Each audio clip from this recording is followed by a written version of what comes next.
Everybody, it's Jeremy. Welcome back to the Slowest WAAAGH, where we are playing Tzeentch. It's turn 50, and war against Nagaron continues. We have completed Enchantment 7 on our run up to 8. We did a teleport. We did a Dark Knowledge. Didn't find anything. We did some gems teleported on over. We have a battle in blue water from our teleport. So we tossed Sombre, our little underwater Daemon Prince, over into another lake. Body Ethereal, Displaced Body, Personal Luck, Astral Shield. And it does just fine. Okay, easy peasy.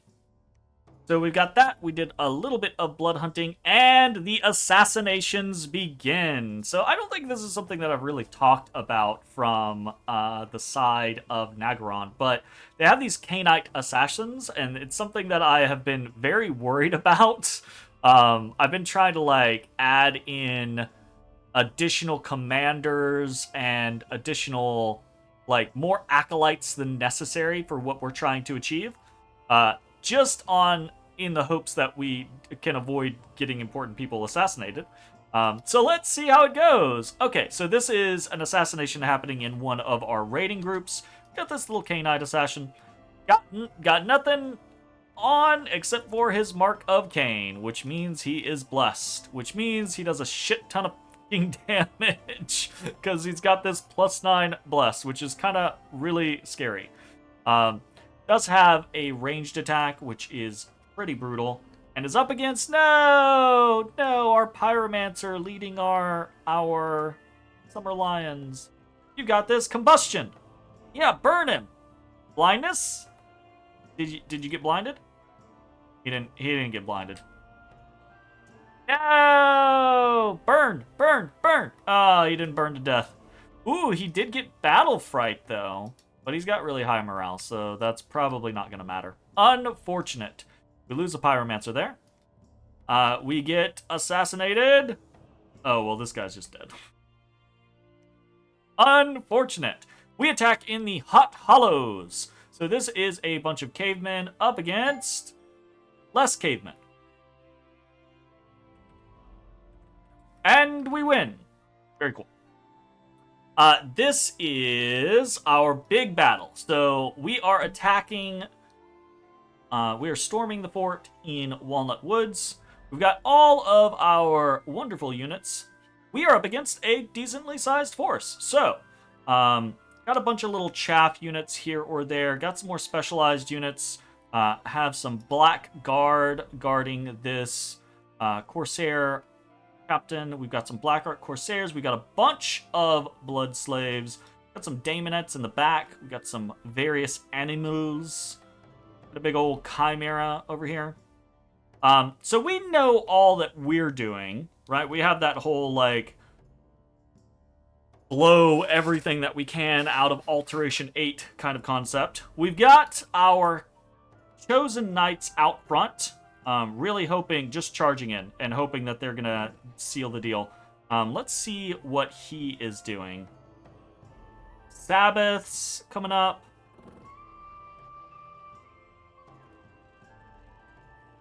Ooh, some pain transfer. Okay, so this to me signifies that he's going to try to probably flood us with things like...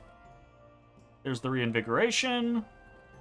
He's probably going to try to flood us with things like Horde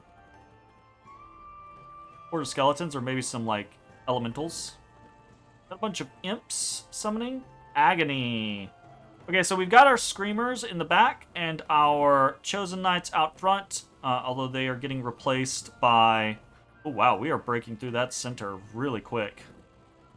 So the Screamers are all going to die. That's fine. Once we get regeneration, they'll be way more survivable. They'll still die just because they're the only things flying in. But, as it is right now, got some raised skeletons coming out, some horde skeletons coming out. I think this is just probably overwhelming, right? We've got relief, we've got divine channeling up, light of the northern star, storm's automatic. Let's take a look at one of our Chaos Knights. Sitting at 29 protection, has Mist Form, is increased in size, so they hit a little harder, has some Twist Fate on there, has an Air Shield on there, right? 80% Air Shield. Pretty good. Pretty good. And I think with this many units inside the gate, it's just a matter of charging them down. Divine Channeling really helps break through the Chaff Horde. And honestly, it doesn't look like we lost too terribly much in this battle. We lost a Blue Horror, 5 Chaos Warhound, 5 Chaos Mutant Warhounds, 9 Chaos Warhounds, a single Marauder Horse Archer, and 8 out of 8 of our Screamers. So Screamers really are unfortunately, they are our sacrificial pawns. Especially since they have reduced stats outside of Dominion. But, you know, they did their job. 142. This is something that I really want to point out, and probably something that I'm not making enough use of. We did a little bit of Spawn Cavalcade beforehand, and look at this. Of the 35 greater Chaos Spawns, 142 kills. Of the 30 lesser Chaos Spawn, 55 kills. Our Chosen Knights, 57 kills. Like, the Chosen Knights are really, really good, even if you don't have a Bless, which we really don't have a Bless. If you have a Bless, like if you have an aggressive Bless, they're amazing. But the greater and lesser Chaos Spawn are phenomenal, especially once you start putting buffs on them. They are extremely killy, and many of them have things like Fear and other effects that really, really allow them to do a lot of crazy work. I highly, highly, highly recommend Spawn Cavalcade. I actually think we probably would be in a better position in this game if we were just... like, we've got some Daemon Princes. Cool. We've got some Daemon Princes. Screw the Daemon Princes now. Just start spawning Cavalcade constantly. Because that is a lot of additional power. Those are big armies. And the Greater Chaos Spawns do not have the Daemon issue of being outside of Dominion. I think they're definitely worth it. Anyways, really good battle for us. Honestly, we were up against a bit more than I expected. Most of it was chaff. Most of it was crap chaff. Only a few mages here. He was basically trying to just see if he could flood us at the gates, I feel like. But we just kind of had overwhelming force in this particular regard, and that was the intent, right? Like, we talked about this previously. It's clear that we're ahead, so we are in the driver's seat, and that just means we are throwing a big stick at him and saying, okay, what do you have in response? It's his initiative or his prerogative to come up with a trick or a trap to try to handle it. And in this regard, went really well for us. So, Exalted Hero is promoted to a Chaos Lord in Walnut Woods. Very nice. 5th gate unlocked. We get 4 blue, 2 pink, 1 screamer. The lab in Green Waters gets sacrificed. We are at a perfect 0, apparently, because we didn't roll over into the next one. But we will have the next gate on the next turn. 2 nature gems in Cormark. In Sulfuria, we get -2 Dominion, boo, and 9 Unrest. And in Brightwoods, we get 7 water gems. We find a Shadow Imp. And our Daemon Prince is a new famous hero. So what did he get? He got Heroic Precision. Might as well start off with him on what we are actually doing this turn. So this turn with him, we're actually just sitting and preaching in blue water. This is for 2 reasons. 1, I see that there are a bunch of Sea Dogs here. And 2, there isn't a lot of Dominion here. I don't expect that we're going to be able to preach it in a single turn. But we could potentially preach it in 2 turns. And then turn this into our Dominion and potentially start to snake across because we are pushing Dominion in a lot of these other locations. So part of it is I'm hoping he's just going to send some Sea Dogs down here this turn and we'll kill them. And then the other part is maybe we do get lucky and get a good preach off over this turn or the next turn and get some Dominion in here. But we probably don't want to stick around here for too terribly long. Other things that we are doing. You might notice there are not a lot of red arrows into Nagaron's turn. That's because, or into Nagaron's territory. That's because we're only 2 turns away from Enchantment 8, and I really want to throw in Enchantment 8, specifically for army regeneration. Although we do get other things like Soaring Army, I think would be pretty nice for us. Mist of Deception, potentially useful for us. Having access to the other fins are pretty useful, but really this is for army regeneration because I think it's going to go very, very, very well with things like our Greater Chaos Spawn, Screamers, etc. So that is the big plan. We're mostly reconsolidating territory or forces between Walnut Woods and Traveler's Rest. And then we're recruiting everywhere. We're recruiting scouts, a bunch of those types of units, cultists and things like that, so that we can chaff up our armies as we march. Bringing 10 or 15 scouts is one of those things that can help.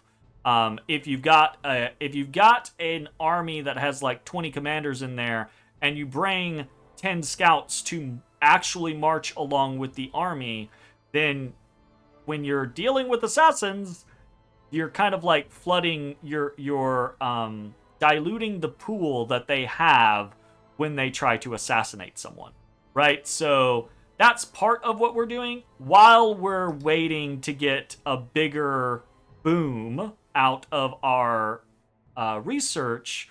We're basically consolidating and hopefully also pushing our Dominion, because we are trying to preach in a number of these locations. And we're also just sending scouts further into his territory to try to make sure we see exactly where all of his stuff is. Clearly, he has some stuff in Spring Bay. He's got some stuff down here in Old Giant Woods. He's moving things around, but the vast majority of it is in his capital, which we kind of expect. We're also sending down our Earth Gnome with a little bit of gear. He's going to go in the water and probably head down here and maybe like poke around. Just be a little annoying and see how that goes. And that is mostly it. We're doing a bit of forging, some more endless bags of wine. We are better here now. We've got down to 488, and now that we control it, we're up to 491 supplies, so that is better. But we're going to need more to be able to march both of these armies into Nagaron territory, so we're still forging a couple of endless bags of wine. We are contacting another Daemon Prince. Do as I say, not as I do. Daemon Princes are great. Use Daemon Princes. Do not forget that Cavalcade exists. It is a lot of power, and I highly, highly recommend it. Doing a Storm in the Bottle for a little bit of air temp gems. We're doing a Cornucopia for a little bit of nature temp gems. We're doing some more Dreamstones.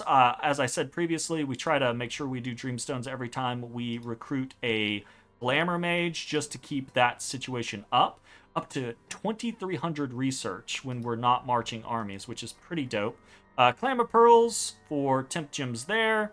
And that is pretty much it, right? Not going to go into a lot of crazy stuff about what's going on and theoretics and things like that. I think we basically just got a big blunt stick. We're about to have a bigger, blunter stick when we get to Enchantment 8. Probably heading for Thaumaturgy 8 immediately afterwards. There's a couple of things we can pick up along the way. But the main thing that I think we're potentially going for here as we go up to Thaumaturgy 8 is...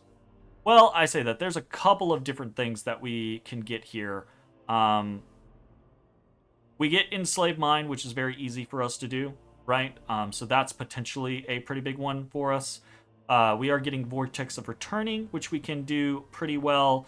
And that is a potentially pretty big one for us. We can also get Charm in there, which helps, mix and match with Enslaved Mind, that type of situation. Battle Fortune is really kind of like the next thing that we're going for to kind of like complete the Alt 8, Enchantment 8, Thaumaturgy 8 kind of situation. And that does poise us to do other things, like namely Dreamwild Legion is a thing that we're very interested in, so we might jump into that. We are also very interested in Master and Slave. Village, if we start boosting in Astral, this would take a long time, but Village is one of those types of situations where he can teleport into a place or Cloud Trapeze into a place, whatever, and he can rip away whole armies depending on how you are playing, and that can be a very, very strong thing to do. So that's potentially an option that we're looking at. We've got a lot of things now that we're very close to sitting at Enchantment 8. Once we're at Alt 8, Enchantment 8, and Thaumaturgy 8, we really kind of have a pick of the litter of what we would like as some big spells. But there's still a lot of other smaller things that we're also very interested in, the Evocation, Conjuration, and Blood trees. So we'll see what we actually end up doing. I'm not fully committed to this concept of going up Thaumaturgy, but we'll see. Yeah, I think that's probably it for the turn. So let's count up our Dominion. We've got 1, 2, 3, 4, 5, 6, 7, 8, 9, 10. Oh, that's the lowest we've had in a while, which is kind of unfortunate. But, it is what it is. We're also dropping a temple. I don't think I mentioned that. Immediately dropping a temple in Walnut Woods, which I think is pretty practical. And yeah, so that should probably be it for this particular instance.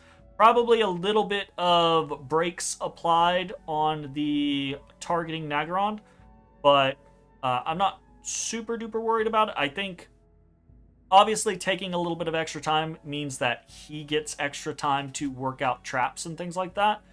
But the hope is that we're researching a lot more than he is, and that means what we're adding to the mix is going to be a lot more important than what he's adding to the mix, is the hope. So anyways, that's it for the turn. Thanks for hanging out. We will see you next time. Bye-bye, everybody. Hey everybody, thanks for watching.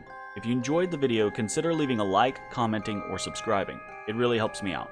If you'd like to see me live, head over to my Twitch at twitch.tv/thedistanthorizon.